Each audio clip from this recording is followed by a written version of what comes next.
it had to be said, the Oregon State Highway Division not only had a whale of a problem on its hands, it had a stinking whale of a problem.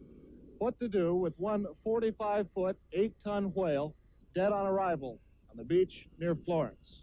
It had been so long since a whale had washed up in Lane County, nobody could remember how to get rid of one.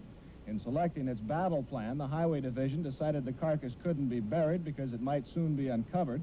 It couldn't be cut up and then buried because nobody wanted to cut it up, and it couldn't be burned. So dynamite it was, some 20 cases or a half-ton of it. The hope was that the long-dead Pacific gray whale would be almost disintegrated by the blast, and that any small pieces still around after the explosion would be taken care of by seagulls and other scavengers. Indeed, the seagulls had been standing nearby all day. As everything was being made ready, we asked George Thornton, the highway engineer in charge of the project, for his final observation. Well, I'm confident that it'll work. The only thing is we're not sure just exactly how much explosives it'll take to disintegrate this thing, so the scavengers, seagulls and crabs and whatnot can clean it up. Is there any chance it might be more than a one-day job? If there's any large chunks left, and we may have to do some other cleanup, possibly set another charge. The dynamite was buried primarily on the leeward side of the big mammal, so as most of the remains would be blown toward the sea.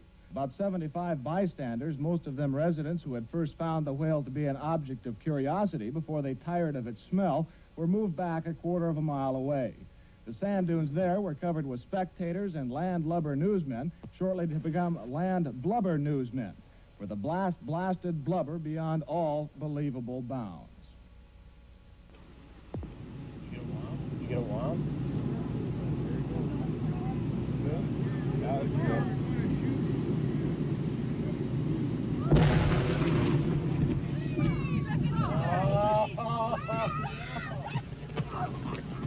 All right, Fred, you can take your hands out of your ears.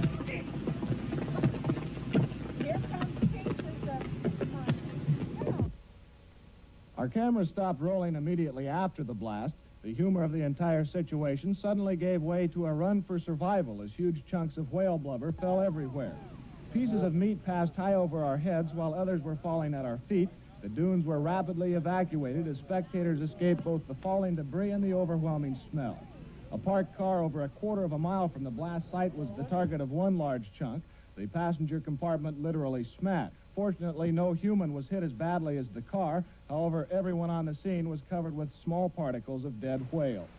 As for the success of the effort, well, the seagulls who were supposed to clean things up were nowhere in sight, either scared away by the explosion or kept away by the smell.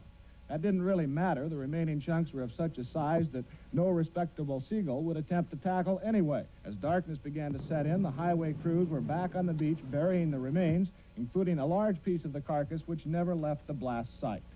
It might be concluded that should a whale ever wash ashore in Lane County again, those in charge will not only remember what to do, they'll certainly remember what not to do.